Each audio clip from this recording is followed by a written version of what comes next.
Hello दोस्तों, नमस्कार, good morning, Radhe Radhe.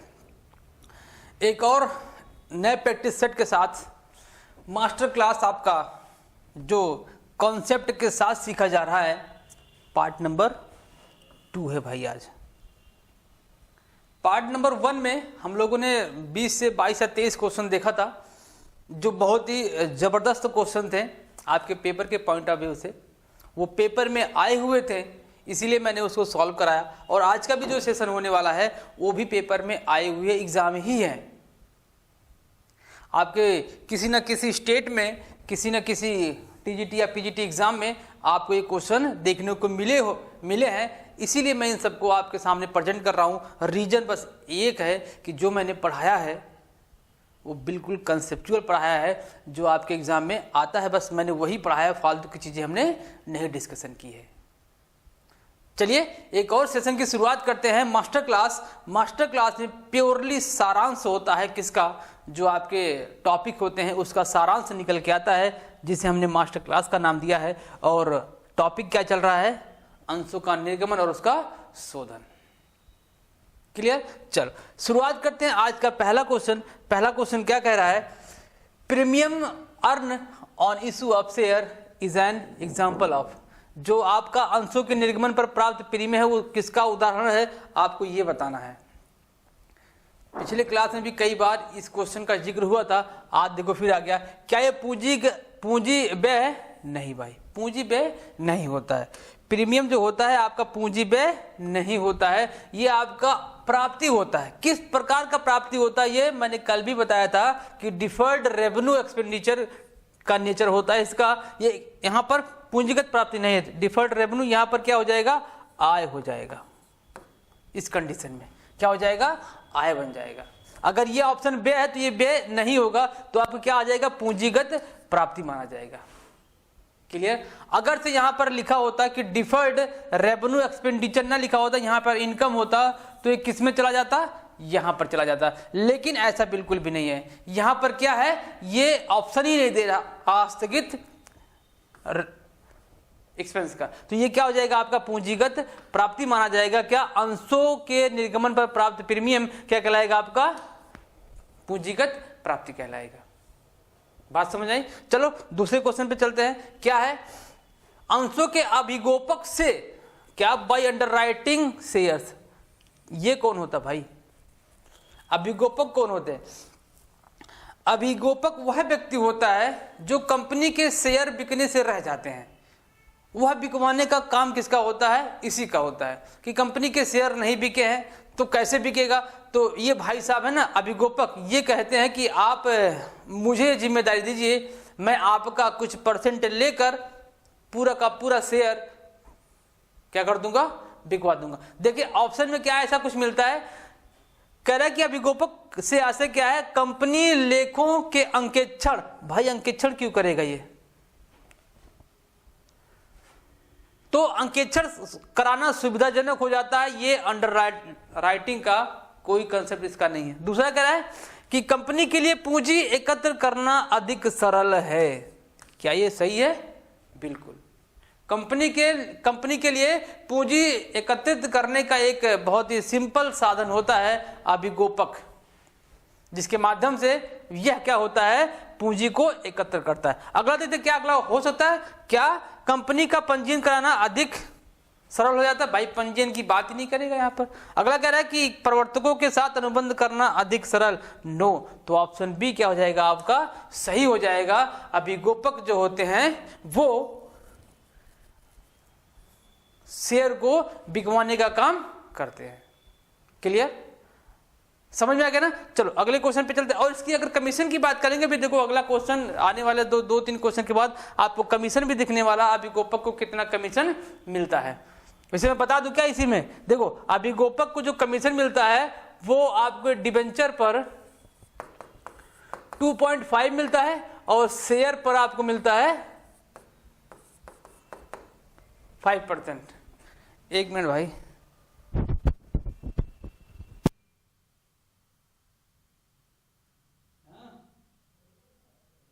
कौन दरवाजा? कहाँ दरवाजा बंद है?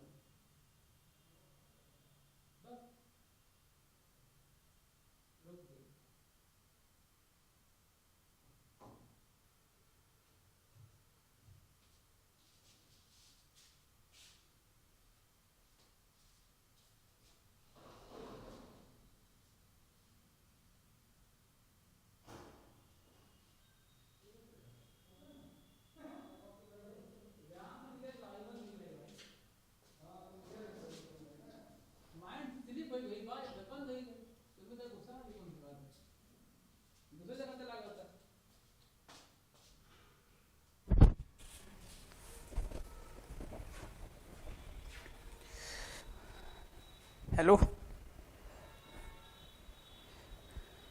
आइए अगला क्वेश्चन देखते हैं। तो हमने देखा क्या, डिबेंचर पर कितना परसेंट, 2.5% और शेयर पर कितना 5% अभिगोपक को अंडरराइटिंग कमीशन दिया जाता है। जो शेयर बिकवाता है उसके बदले में कितना 2.5% और 5% डिबेंचर पर 2.5 और शेयर पर 5% कमीशन दिया जाता है। तो ये क्या है, अभिगोपक के संबंध में दो सूचनाएं दी। पहला, ये क्या करता है कि अंशों को बिकवाने का काम करता है या डिबेंचरों को बिकवाने का काम करता है, जिसके माध्यम से पूंजी इकट्ठा करना आसान हो जाता है। दूसरा क्या सूचना निकल के आया, डिबेंचर पर 2.5% और 5% शेयर पर। फालतू में तो काम करेगा नहीं, इसलिए इसको क्या किया जाता है, कमीशन दिया जाता है। क्लियर?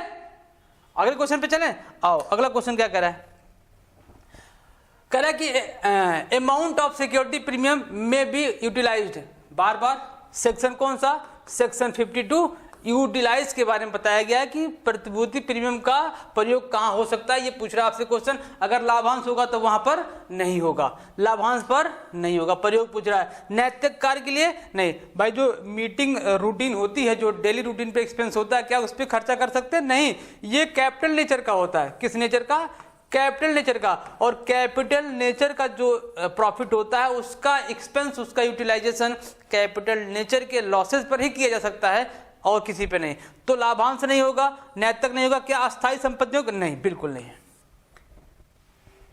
फिक्स एसेट को खरीदने के लिए नहीं भाई, फिक्स एसेट भी नहीं खरीदा जा सकता है। तो ऑप्शन बचा कौन सा, डी वाला बचा ना। किसके लिए? प्रारंभिक व्ययों के अपलेखन के लिए। ये तो ऑप्शन में है, लेकिन मैंने बताया था बोनस भी दिया जा सकता है और जो कैपिटल नेचर के लॉसेस होते हैं उसका भी यहां पर रिकवर किया जा सकता है। बात समझ में आ गई?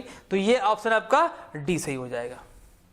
चले अगले क्वेश्चन पर। हाँ सर, अगला क्वेश्चन क्या कह रहा है? अगला क्वेश्चन देखो, कह रहा है after the issue of forfeited share the balance of share forfeited account will be transferred.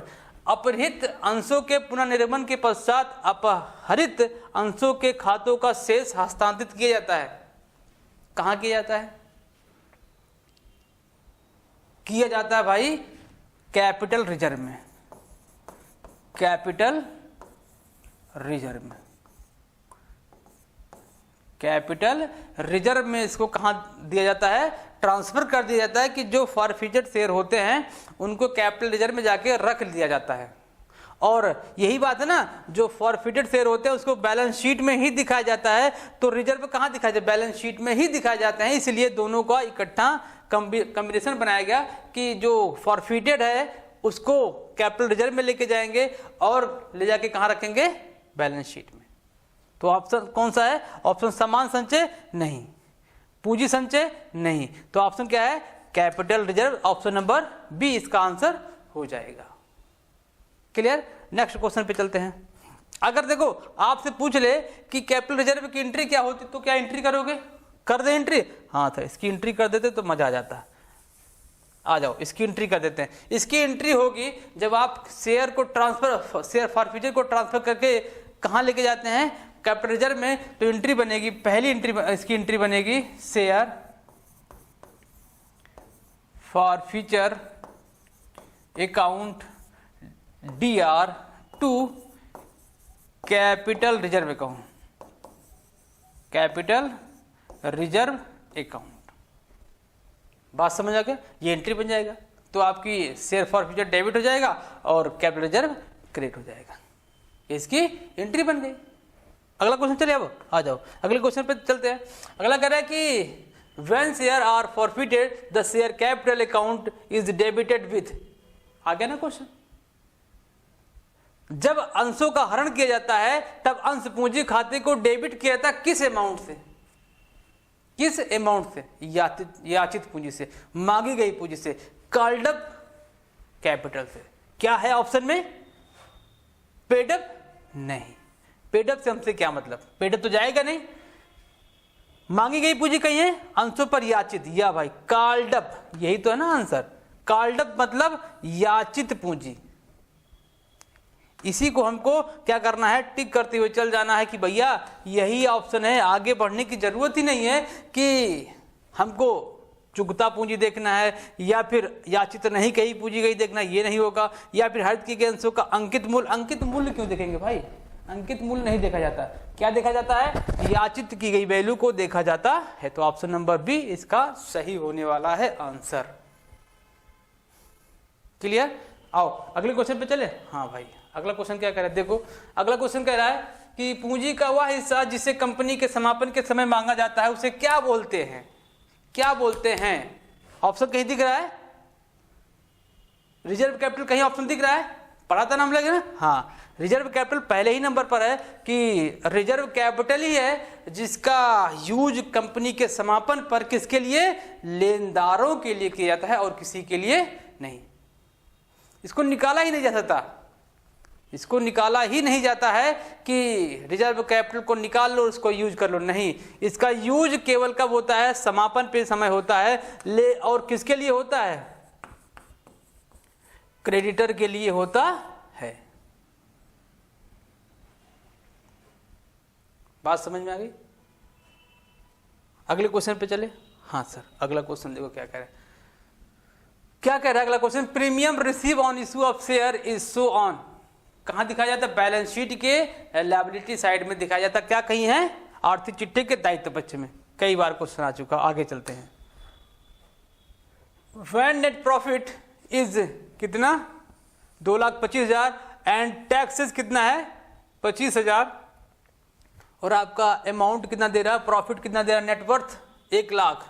क्या 10 लाख है? हाँ 10 लाख है। What the rate of return share holder equity? Rate of return निकालना भाई। क्या निकालना है? कह रहा है कि शुद्ध लाभ आपका 2,25,000 दिया है जिस पर कर दिया है 25,000 रुपए, और आपका शुद्ध संपत्ति यानी शुद्ध संपदा कितना दिया है? 10 लाख रुपए दिया है। तो अंशधारियों की संपदा पर प्रत्याय मतलब रिटर्न उसको कितना मिलेगा? कितना मिलेगा? कुछ नहीं करना है। प्रॉफिट अगर फॉर्मूला अप्लाई करना था तो फॉर्मूला नहीं तो मैं डायरेक्ट बता देता हूं। जो आपके शुद्ध लाभ होते हैं उसको ऊपर रखो, जो उसको ऊपर रखो 2,25,000, और जितने भी आपकी नेट संपदा होती, नेटवर्थ होता है उसको नीचे रखो।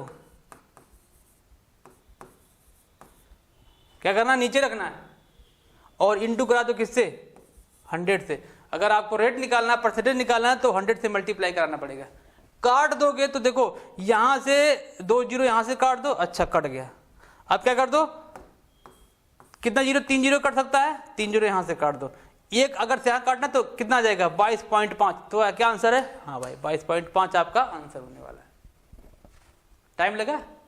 नहीं टाइम नहीं लगा। अगर आपको फॉर्मूला यूज करना है तो फॉर्मूला में लिख देता हूं। लो कहोगे नहीं तो सर फॉर्मूला नहीं लिखे। फॉर्मूला क्या जाएगा? Net profit divide by net worth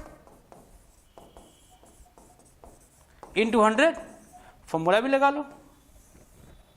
formula कौन याद करेगा भाई? कुछ नहीं। जितने भी आपके प्रॉफिट होंगे प्रॉफिट को ऊपर रखो, नेटवर्थ को नीचे रखो, इंटू कर दो किससे? 100 से। तो आपका परसेंटेज निकल जाएगा। और निकल गया कितना? 22.5। आंसर आ गया। क्लियर? आगे चले। आगे अगला क्वेश्चन देखो क्या कह रहा है। एक और क्वेश्चन आ गया। हाँ सर, क्या कह रहा है? एक्सेल लिमिटेड ने 10 रुपए के प्रत्येक जिस पर 8 रुपए मांगा गया। कितना मांगा गया ये ध्यान रखना है। इंपॉर्टेंट ये है कि कितना मांगा गया है। अच्छा 10 रुपए के एक शेयर है, मांगा कितना गया है? 8 रुपए। 20 शेयर को फॉरफिट किया गया, जब्त कर लिया गया, जिन पर 6 रुपए पूर्णतः क्या किया गया? प्रदत्त है। पूर्णतः प्रदत्त है। पार्कर को पुनः जारी कर दिए गए। जो 6 रुपए हैं उसको 15 शेयर जिसमें से ओके थोड़ा पढ़ने में मिस्टेक हो गया, जिन पर जॉन ने प्रति शेयर 5 रुपए आवेदन पर एवं आवंटन पर भुगतान किया था। ध्यान रखिएगा क्या है क्वेश्चन कि 20 शेयर था और जिसकी मांग कितनी की गई थी? 8 रुपए। उसकी वैल्यू कितनी थी? 10 रुपए।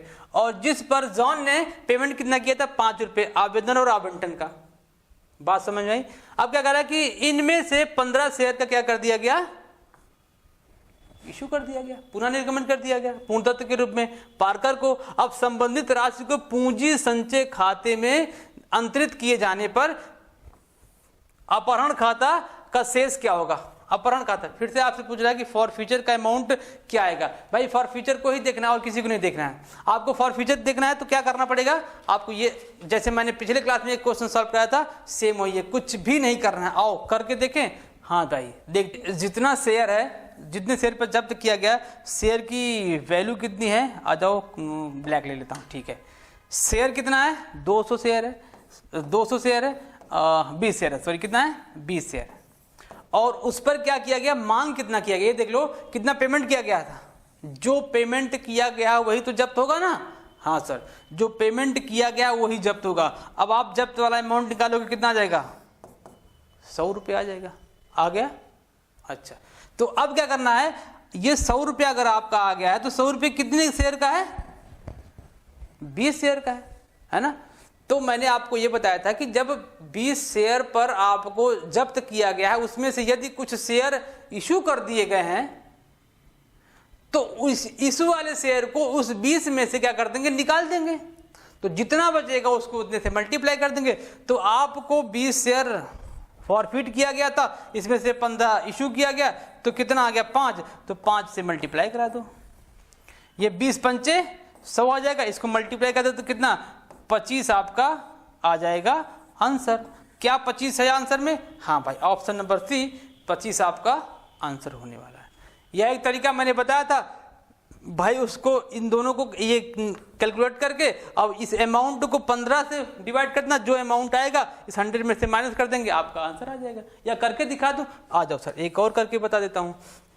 100 तो आपका आई है, 100 डिवाइड बाई 20 इंटू 15 करो, इसको काटो भाई, कितना आ जाएगा आपका, ये 20 पंचे 100, 15 पच्चे 75 आ जाएगा। अब 100 में से 75 को निकाल दो तो कितना बचेगा, 25 ही तो आएगा। ये लो 25 आ गया। दोनों तरीके आपको पता होना चाहिए, क्या, दोनों तरीके आपको पता होना चाहिए। आगे चलें, हाँ सर आगे चलते हैं। अगला क्वेश्चन क्या कह रहे, देखो क्या सवाल है, नहीं छोटा सा क्वेश्चन है। कह रहा कि if the articles of association of the company remain silent as the rate of interest to be paid for calls in arrears, the directors can charge interest। ये क्या कह रहा है कि अगर आपका AOA साइलेंट है, कुछ नहीं बोल रहा है, तो कॉल्स इन एरियर पर कितना इंटरेस्ट पेमेंट किया जाता है। अगर हम कंपनी अधिनियम 1956 की बात करेंगे तो शायद 5% होगा, या शायद नहीं 100% 5% होगा। और प्रीमियम पर बात करेंगे तो वो 6 हो जाएगा। लेकिन अगर हम नए जमाने की बात करें, जमाना मतलब कंपनी एक्ट कौन सा, 2013 की बात करें तो 2013 में जो किसका बात, बकाया, जो बकाया आएगा, बकाया पर कितना परसेंट, 10%, और आदत मतलब एडवांस पर, अग्रिम पर 12%, अग्रिम पर 12%। आप इसको ध्यान रखिएगा। तो यहां पर कुछ नहीं कह रहा है, किसी भी कंपनी अधिनियम की बात नहीं कर रहा है। तो हम अधिनियम नया वाला लेके चलेंगे कि आदत कितना होगा, 10% होगा। अगर यहां पर अधिनियम जोड़ देता कि 1956, वैसे 1956 से क्वेश्चन बहुत ही रेयर केस में पूछेगा। अब पूछेगा तो 2013 ही पूछेगा। तो 2013 में कितना परसेंट, बकाया पर 10% और अग्रिम पर कितना, 12%। क्लियर, चले आगे आ जाओ। अगला क्वेश्चन देखते हैं। अगला क्वेश्चन क्या कह रहा है कि आवंटन खाता भाई व्यक्तिगत खाता, कुछ सोचना नहीं है। ये जो खाते होते हैं सब कितने होते हैं, व्यक्तिगत खाते होते हैं, क्योंकि एक व्यक्ति के द्वारा पर्टिकुलर टाइम के गैप में उसको क्या किया जाता है, पेमेंट किया जाता है। तो इसे क्या होगा, व्यक्तिगत खाता, ज्यादा सोचना नहीं है। अगला, यदि प्रस्तावित लाभांश 20% है तो संचय में हस्तांतरित कितना होगा, ये कंसेप्ट है। देखिएगा, इसका मैं आपको थीम बताता हूं, तब इसके बाद हम आंसर करेंगे। यदि देखो 10% से लेकर, क्या लिखता हूं, 10% से लेकर 12.5% अगर आपको क्या मिलता है, लाभांश मिलता है, तो संचय में 2.5% आपको लेके जाना पड़ेगा रिजर्व में। ये ध्यान रखिएगा। यदि क्या होता है 12.5% से लेकर कहां तक, 15% तक अगर आपको लाभांश मिलता है, डिविडेंड मिलता है, तो आपको 5% का कितना,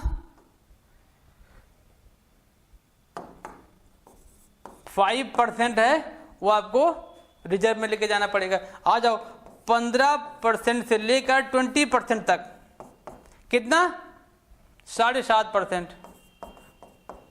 लेकिन अगर यहीं पे कहते 20% से अधिक, यहां पर मैं एक और शब्द जोड़ रहा हूं, या फिर 20%, दोनों 20% हो या 20% से अधिक हो तो मैटर यहीं पर कंफ्यूज कर देता है। तो यहां पर क्या होगा, 10% होगा। आपको दिख रहा होगा ना कि 15 से 20 के परसेंट में 7.5% दे रहा है, तो ऐसा सही भी है, लेकिन वो आंसर में क्या देगा आपको, 20% या 20% से अधिक होगा तो कितना होगा, 10% होगा, इसलिए मैंने इसको लिख दिया। तो आपको क्या करना है, आंसर कौन सा होगा, 10%। ठीक है, इसको आप नोट डाउन कर लीजिएगा, इंपॉर्टेंट है ये। आगे चलें, हाँ भाई आगे चलते हैं। आगे क्या कह रहा है कि यदि 10 रुपए के एक अंश जिस पर 6 रुपए का भुगतान हुआ है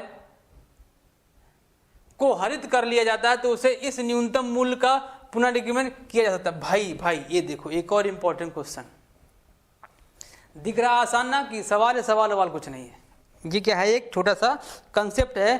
क्या कह रहा है कि यदि एक अंश है, उस अंश की वैल्यू 10 रुपए है, उस पर कितना रुपए प्राप्त हो गया, 6 रुपए प्राप्त हो गया है, तो कितना प्राप्त नहीं हुआ है, 4 रुपए।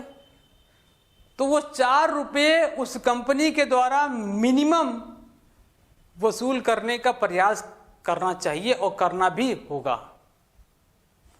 उसको वो 4 रुपए रिसीव करना ही करना है। तो न्यूनतम वैल्यू जो रिसीव करना है, न्यूनतम मूल्य पुनर्निर्गमित के लिए रिसीव करना है, वो जितना पेमेंट नहीं हुआ है उतना करना है। तो आप सोचो कि 10 रुपए का है, 10 रुपए में 6 रुपए मिल गया, कितना नहीं मिला, 4 रुपए नहीं मिला, तो 4 रुपए उसको पुनर्निर्गमन पर क्या करना, रिसीव करना है, वो मिनिमम वैल्यू है।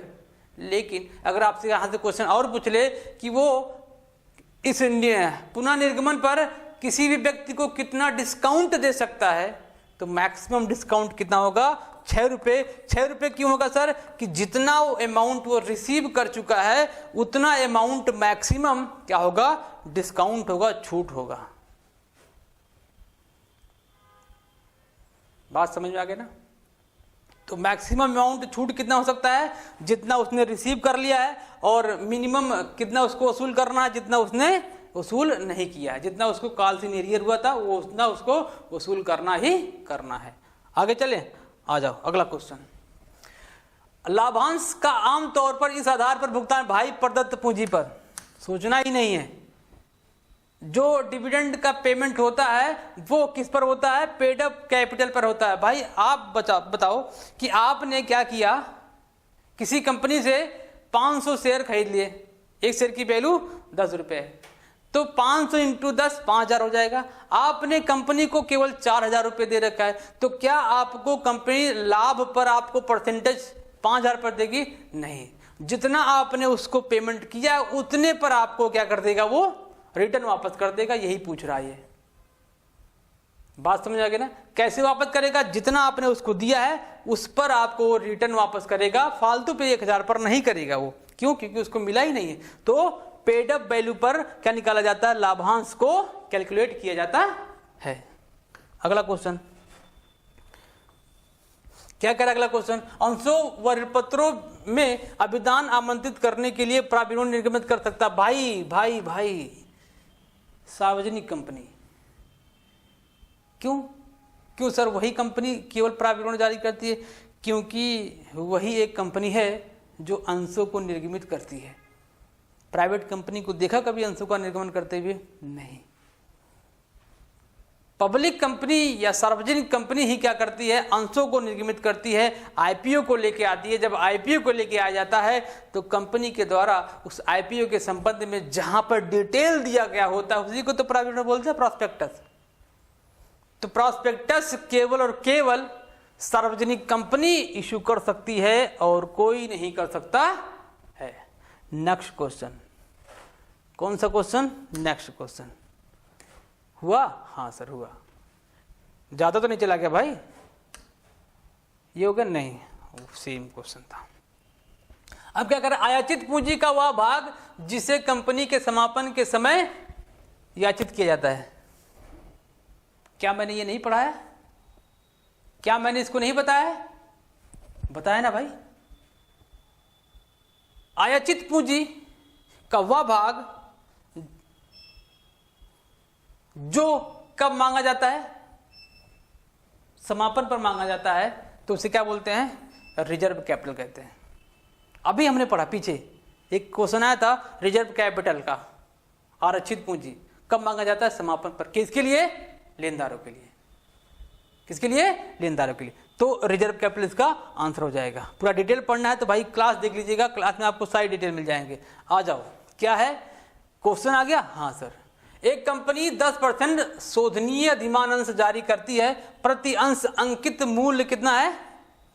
100 रुपए है, परंतु निर्गत मूल्य कितना है? 95 रुपए। अधिमानी अंश की लागत क्या होगी? आहा, कितना अच्छा क्वेश्चन है। लागत क्या होगा मेरे भाई? लागत निकाल लेंगे ना? हाँ सर, लागत बड़ी आसानी से निकल जाएगा। कैसे निकलेगा? देखो, फॉर्मूला बताऊं? पहले मैं क्वेश्चन सॉल्व कर दूं फिर फॉर्मूला बताऊं? हाँ देखो, कुछ नहीं करना है। जो आपकी वैल्यू दी गई होगी एक शेयर की, प्रति अंश वैल्यू कितनी है? 100 रुपए, उसको रखिएगा ऊपर, रख दिया सर। जो अमाउंट निर्गमन किया गया होगा उसको रखिएगा नीचे, रख दिया सर। अब क्या करेंगे? जो रेट दिया होगा उसको कर देंगे इनटू, रेट कितना है? 10%, काट देंगे तो कितना आ जाएगा? 10.53% आएगा। काटने पर 10.526 इतना आएगा लगभग, तो इसको कर देंगे हम 53 कर देंगे। अब फार्मूला लिख लो। फार्मूला क्या आएगा? फेस वैल्यू, कौन सी value? Face value divided by क्या? Issued value, issued price into rate. लो फार्मूला भी लिख दिया। क्या लिख दिया मैंने? फार्मूला भी। फार्मूला काहे रटोगे? मत रटो फार्मूला। क्या करना है? जितना आपका एक शेयर की वैल्यू है उसको ऊपर रखो, जितने पर आपको क्या किया गया है? इशू किया गया उसको नीचे रखो। रेट कुछ दिया गया और रेट को क्या कर दो? इनटू कर दो, आपका आंसर मिल जाएगा। क्या मिल जाएगा? आपका आंसर मिल जाएगा। क्लियर? अगले क्वेश्चन पे चले? हाँ सर, अगले क्वेश्चन पे चलते हैं। आ जाओ, क्या है क्वेश्चन? एक्स लिमिटेड ने 10 रुपए प्रत्येक, जिस पर 4 रुपए प्रति अंश प्रदत्त था। क्या था? प्रदत्त था। प्रदत्त था वाले 40 अंशों का हरण कर लिया गया। अच्छा, हरण कर लिया गया। यदि हरण किए गए अंश 8 रुपए अंश प्रदत्त के रूप में पुनर्निर्गमित किए जाते हैं, तो वह न्यूनतम मूल्य क्या होगा जिसे वसूल किया? भाई अभी जस्ट बताया, जितना वो प्रदत्त होगा, मतलब मिला नहीं होगा, उसी को तो प्राप्त करना है। ये सवाल नहीं है, ये आपके दिमाग के साथ खेल रहा है। एक छोटा सा क्वेश्चन बना दिया, इसके बाद एक लंबा सा क्वेश्चन बना दिया कि पुनर्निर्गमन के समय न्यूनतम वैल्यू कितना होगा? कुछ नहीं, जितना प्रदत्त होगा उसी को क्या कर देंगे? टिक कर देंगे। कितना प्रदत्त है? आ जाओ, 4 रुपए। तो आंसर क्या हो जाएगा? 4 रुपए प्रति अंश आपका आंसर हो जाएगा। क्लियर? आगे चलें? आ जाओ भाई, आगे चलते हैं। एक और क्वेश्चन। ए लिमिटेड ने क्या लिया? ए लिमिटेड ने 2000 अंश के लिए आवेदन आमंत्रित किया, प्राविवरण जारी किया था। आवेदन आमंत्रित करते हुए प्राविवरण जारी किया। 3000 अंशों के लिए आवेदन प्राप्त हुए। अच्छी बात है। और उसमें से उसको कितने? 2400 अंशों के लिए आवेदन पर क्या कर दिया गया? यथानुपात आवंटन कर दिया गया। यहाँ प्रोराटा की बात कर रहा है। किसकी बात कर रहा है? प्रोराटा की बात कर रहा है। कर लेते हैं। यदि ए को 40 अंश आवंटित किए हुए हैं तो उसमें से कितने शेयरों के लिए वो आवेदन किया था? यदि कह रहा है कि ए जो है, कोई व्यक्ति है, क्या नाम है उसका? ए को यदि 40 शेयर आवंटित किया गया है तो उसने आवेदन कितना किया था? कितना आवेदन किया था भाई? देखते हैं। देखो ऊपर देखो, जितना अंश आवंटित किया गया है उसको रखेंगे ऊपर। क्लियर? जितना क्या किया गया था? इशू किया गया था, उसको रखेंगे नीचे। अच्छा, अब कितना अंश उसने उसको अलॉट किया गया उसको करेंगे इनटू। हाँ भाई, कर दिया। कर दो कट पिट, यहां से एक जीरो काट दो, एक जीरो यहां से, एक जीरो यहां से, ये कट गया। हाँ भाई, कट गया। क्या करेंगे? इसको काट दो, यहां से 2 आ जाएगा और 24 दूनी क्या आ जाएगा 48 आ जाएगा। तो उसने 48 शेयर मांगा था तो उसको कितना मिला 40। तो आंसर कहीं 48 है, हाँ भाई 48 अंश क्या है सी में। अब इसको फॉर्मूले में कन्वर्ट कर दीजिए सर, कर दूं क्या, फॉर्मूले में कन्वर्ट कर दूं जी, कर दीजिए। आ जाओ, यहां पर लिखेंगे ये जो 24 है ना, ये लिखेंगे allotted share, allotted share divided by issued share into जो उसको आवंटित किया गया। यहां पर भी लिखेंगे, लिख लो allotted share to shareholder, allotted share to shareholder. बन गया ना फॉर्मूला। अब इसी फॉर्मूले पे रख दो या फिर ऐसे 1 मिनट में काम कर लो। ठीक है, आगे चलें, चलो आगे चलते हैं। क्या कह रहा है कि अंश आवंटन की राशि देय होने पर अंश आवंटन खाता क्या होगा, डेबिट होगा। भाई कुछ नहीं सोचना है, आवंटन खाता डेबिट कैसे होगा, कैसे, जब उसको ड्यू होता है तो एंट्री क्या बनती है, share allotment account debit to share capital account, share capital account, यही तो है ना भाई। हाँ सर यही तो है। तो यही तो पूछा ना कि आवंटन जब ड्यू होगा, ये ड्यू वाली एंट्री है, जब ड्यू होगा तो क्या किया जाएगा, डेबिट किया जाएगा। क्लियर, अगले क्वेश्चन पे चलते हैं। क्या कर रहा है कि निर्गत ऋण पत्रों पर दे अभिकोप। अभी देखो मैंने बताया था ये भाई 21 कहाँ से आ गया, 21 नहीं भाई, ये 21 नहीं, ये 2.5 होगा, 2.5। हाँ, अभिगोपक कमीशन के बारे में अभी हम लोगों ने चर्चा किया था कि अभिगोपक को कमीशन कितना मिलेगा, ऋण पत्र पर 2.5%, आंसर यही लिख लो 2.5% बी वाला, और शेयर पर कितना 5%, शेयर पर कितना 5%। ये देखो 5 कैसे बन गया भाई, 5%। क्लियर,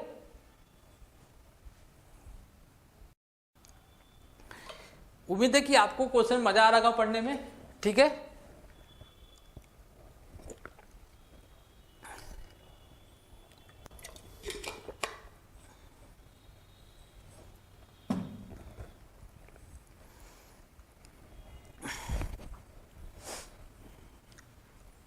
आगे चले भाई। हाँ सर आगे चलिए, आ जाओ अगला क्वेश्चन देखते हैं। क्या कह रहा है कि प्रथम याचना की राशि प्राप्त होने पर बैंक खाता क्या किया जाता है, डेबिट किया जाता है। यही तो होगा ना, बैंक अकाउंट डेबिट टू प्रथम याचना, मतलब कि first call to first call account. ये एंट्री है, तो एंट्री में क्या पूछ रहा है, राशि प्राप्त होने पर बैंक खाता क्या किया जाता है, डेबिट। तो आंसर क्या हो जाएगा, डेबिट। इजी क्वेश्चन है ना। ये सब क्वेश्चन आए हुए हैं भाई, इतना आसान दिख रहा है लेकिन ये क्वेश्चन आया हुआ है पेपर में। एक्चुअल में आसान भले ही है लेकिन आपको ये पेपर में मिल गया था और हो सकता है कि मिले। तो अगला क्वेश्चन क्या कह रहा है, एक कंपनी अपने द्वारा हरण किए गए अंशों का पुनर्निर्गमन कर सकती है। ये भी मैंने बताया था। कब क्या कर सकती है, अंशों का निर्गमन या तो सममूल्य पर कर सकती है या फिर प्रीमियम पर कर सकती है, या फिर अभी हम लोगों ने पढ़ा था कि डिस्काउंट पे नहीं होता, लेकिन यहां पर डिस्काउंट हो सकता है। कितना डिस्काउंट हो सकता है, जितना उसने रिसीव किया है उतना अमाउंट वो छोड़ सकता है, तो वो डिस्काउंट की वैल्यू उतनी हो सकती है। तो यहां पर प्रीमियम पर, अंकित मूल्य पर, छूट पर, सब पर किया जा सकता है। तो आंसर क्या हो जाएगा, डी हो जाएगा। आओ अगला क्वेश्चन देखते हैं। अंशहरण खाते का शेष चिड्डे, क्या है, चिड्डे नहीं है भाई, ये क्या है, चिट्ठा है। चिड्डे आ गया था, चिड्डे नहीं भाई, ये क्या है, चिट्ठा, मतलब बैलेंस शीट। बैलेंस शीट के किस शीर्षक में दिखाया जाता है भाई, अंशहरण खाता बैलेंस शीट के किस शीर्षक में दिखाया जाता है, आप बताओ। ये क्या चालू दायित्व में दिखाया जाएगा, नहीं मेरे भाई। क्या इसको रिजर्व में दिखाया जाएगा, देखते हैं अभी। क्या इसको अंश पूंजी में दिखाएंगे, ये भी देखते हैं अभी। और क्या इसको असुरक्षित लोन में दिखाएं, क्या लोन है, नहीं। लोन तो बिल्कुल भी नहीं है। क्या ये चालू दायित्व है? ये भी बच रहा दो ना, दो में कंफ्यूजन बन सकता है। क्यों सर? फॉर फ्यूचर का जो होता है वो कहाँ दिखाया जाता है? देखिएगा, फॉर फ्यूचर कंफ्यूजन बन सकता है रिजर्व एंड सरप्लस में भी और शेयर कैपिटल में भी, दोनों जगह कंफ्यूजन बन सकता है। लेकिन आप क्या करिएगा, रिजर्व एंड सरप्लस के कॉलम में इसको ले जाकर दिखा दीजिएगा, काम स्वाहा हो जाएगा। कुछ कंडीशन में बनेगा ना कि अंश पूंजी में दिखा देंगे, नहीं, अंश पूंजी में नहीं दिखाया जाएगा। बात समझ में ना? अगले क्वेश्चन पे चलें, आ जाओ अगला क्वेश्चन चलते हैं। क्या कह रहा है? राम के पास 100 रुपए वाले 50 अंश हैं जिन पर 80 रुपए प्रति अंश प्राप्त हो चुके हैं। अच्छा, ध्यान सुनिएगा, कितना प्राप्त हुआ है? 80 रुपए प्राप्त हुआ है। अंतिम याचना की राशि न मिलने पर अंशों का हरण कर लिया गया। इस दशा में हरण खाते का क्रेडिट शेष, भाई बार बार हरण खाते का क्रेडिट शेष आ रहा है, क्या करें? हरण खाते का शेष क्या होगा? जितना प्राप्त हुआ है उसी तो दिखाया जाता है ना। यहाँ पर रीइश्यू नहीं किया, तभी कैलकुलेशन थोड़ा सा बढ़ जाता है। रीइश्यू नहीं किया है, एक यहाँ पर टॉपिक को छोटा कर दिया है रीइश्यू ना करके। अब हम क्या करेंगे, देखो कितना अंश है? 50 अंश है और कितने रुपए उसको मिल गए हैं? 80 रुपए। तो मल्टीप्लाई कर दो 80 से, 8 पंजे 40, तो कितना जाएगा? 4000 रुपये आपका कहाँ चला जाएगा? फॉर फ्यूचर में। इसकी एंट्री बता दूं? हाँ बता दीजिए। इसकी एंट्री क्या होगी? देखो लिख लो इसकी एंट्री, शेयर कैपिटल अकाउंट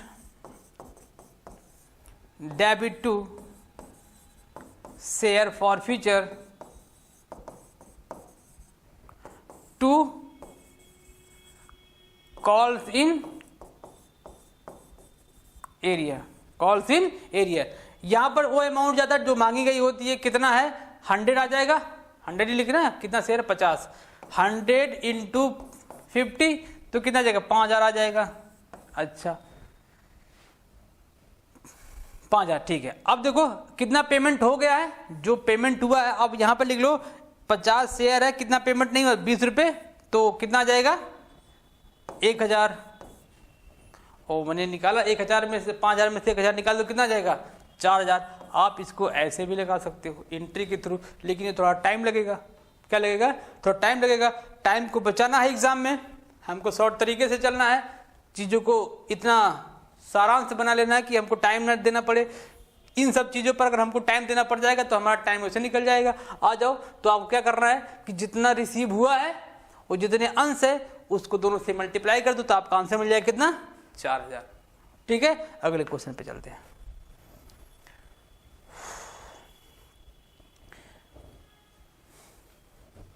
अगला क्वेश्चन क्या कह रहा है? कह रहा है कि इलाहाबाद कंपनी लिमिटेड ने 10 रुपए वाले मूल्य के 50 अंशों को जब्त कर लिया। देखो फिर से आ गया, क्या? 50 अंश आगे फिर से जब्त किया गया। ये अंडरलाइन करो और जब्त करने वाला पोर्शन देखो। अच्छा, इन पर 6 रुपए प्रति अंश भुगतान प्राप्त होगा। यही ध्यान रखना, जितना भुगतान प्राप्त हुआ है। अब देखते पूछ क्या रहा है, इनमें से 10 अंशों का पुनः निर्गमन कर दिया गया। अच्छा, पुनः निर्गमन कर दिया गया, ओके, किया गया। और पूर्णदत्त भुगतान में 6.5 रुपए का प्राप्त किया गया। मतलब कि पुनः निगमन कितने में किया गया? 6.5 में। पूंजी संचय, आ जाओ, अलग थोड़ा सा क्वेश्चन मिला। क्या मिला? थोड़ा सा अलग क्वेश्चन मिला। क्या अलग मिला मेरे भाई? कुछ नहीं, बस आपको ये मिल गया कि बार बार पूछा था फॉर फ्यूचर में कितना जाएगा, फॉर फ्यूचर में। तो फॉर फ्यूचर में ना पूछ के आपसे पूछ ले कि संचय में कितना जाएगा। दो तरीका बताऊं। पहला तरीका मैं आपको बता दूं एंट्री के थ्रू, जो आप लोगों ने सीखा था। दो तरीके, आपको जो अच्छा लगे उसको आप अप्लाई करिएगा। पहला हम कर लेंगे, पहले जब्त कर लेंगे। कर लें जब्त? आ जाओ, करो जब्त। तो share capital account debit to share forfeiture to calls in arrear. Amount कितना का? 10 रुपए वाले 50 अंश थे, तो सब पे मांग किया गया। हाँ, भुगतान प्राप्त। तो यहां पर आ जाएगा 50 इंटू 10, कितना आ जाएगा? 500। अच्छा, 500 आ गया। अब कितना भुगतान किया गया है? यहाँ तो 50 इंटू 6, 6 पंजे 30, 300 हो जाएगा। अच्छा, अब कितना हो जाएगा, ये बचेगा कितना, 4 रुपये, 5 × 4 5 चौक 20, कितना आ गया, 200 आ गया। तो आपको कैलकुलेशन कितना आ गया, 200। अब सिर्फ फॉरफीचर का अमाउंट कितना आ गया, इतना। अब आपसे पूछ रहा है कि रीइशू कर रहा है, रीइशू वाली कर रहे हैं एंट्री, कर लो भाई। बैंक अकाउंट डेबिट, यहाँ पर फॉरफीचर क्या होगा, डेबिट होगा ना, forfeiture account debit to share capital, share capital. आपको मिलना कितना चाहिए था, 50 × 10 मिलना चाहिए था, 500 मिलना चाहिए था ये अमाउंट ना। लेकिन आपसे कह रहा है कि मिला कितना, आपको कह रहा है ना कि जो ये 50 है, कितना सॉरी कितना मिलना चाहिए था, कितना इशू कर रहा है पहले देख लो, कितना, 10 शेयर इशू कर रहा है। तो यहाँ पर ये 10 हो जाएगा, तो ये 10 × 10 हो जाएगा, तो ये 100 हो जाएगा। अच्छा 100 हो गया। अब आपको मिलना कितना चाहिए था, मिलना चाहिए था 10 × 10, लेकिन मिला कितना, 6 पॉइंट मिला, तो आपको लगभग मिला 65 रुपये, मिला नहीं कितना, 35 रुपये नहीं मिला। ये दोनों को ध्यान रखना। अब हम क्या कर सकते हैं, इसमें से इसको घटा देंगे, डायरेक्ट आंसर मिल सकता है, कब, जब पूरा किया गया। लेकिन हम इसको और तरीका देखते हैं। अब पूछा है कि रिजर्व वाली एंट्री कर लें, हाँ कर लो। तो forfeiture account debit to capital reserve, ये होगा कैपिटल रिजर्व। अब आपको यहां से इसमें से इसको माइनस कर देंगे, नहीं, क्या करेंगे, ये 300 शेयर है ना, ये 300 जो अमाउंट निकल के आ रहा है, ये कितने का, ये 50 शेयर का, तो 100 शेयर का कितना होगा, सॉरी 10 का कितना होगा, यहाँ से एक जीरो काटो, एक जीरो यहाँ से काट दो, और 30 6 5 30 कितना आ जाएगा, 60 आ जाएगा, कितना आ जाएगा, 60 आ जाएगा। ये दोनों काट देंगे, 60 आ गया। अब 60 में से कितना मिला, 35, 60 माइनस 35 कितना नहीं मिला, 25 रुपये। क्या आ जाएगा आपका आंसर, तो 25 रुपये आपका कैपिटल का, तो आंसर नंबर सी आ जाएगा। इतना लंबा करने की क्या जरूरत है, ये तो कॉमन चीज है, बेसिक चीज है, इतना लंबा, ठीक है। ऐसे निकालोगे तो इतना लंबा, बहुत लंबा हो जाएगा, आपको लगाते लगाते 15-20 मिनट निकल जाएगा। नहीं, ऐसे नहीं करना। इरेज करूं इसको मैं, आप लोगों ने उम्मीद है कि लिख लिया होगा। मैं क्या करता हूं, यही देखो शॉर्ट में लिख देता हूं, आ जाओ।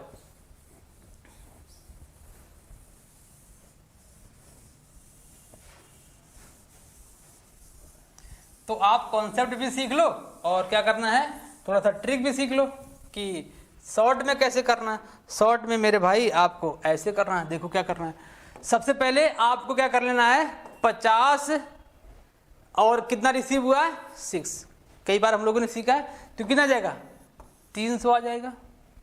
ये जो 300 है ना, ये कितने शेयर का है, ये 50 का हमको चाहिए क्या, कितने अंश इशू किए गए, 10 है ना, हाँ 10 किए गए।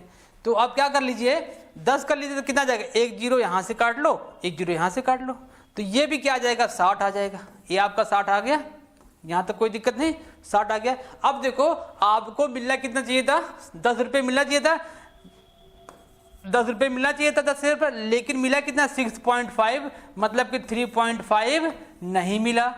कितना, 3.5 नहीं मिला। तो इसमें से माइनस कर देंगे, 10 शेयर का 3.5 के रेट से 35 रुपये नहीं मिला, तो कितना आ जाएगा, 25 रुपये आ जाएगा। तो आपको ये तरीका भी अप्लाई कर लेना है, क्या कर लेना है, ये तरीका भी अप्लाई कर लेना है। तो आंसर क्या आ जाएगा, 25 आ जाएगा। आ गया ना 25, क्लियर। अगले क्वेश्चन पे चलें जी।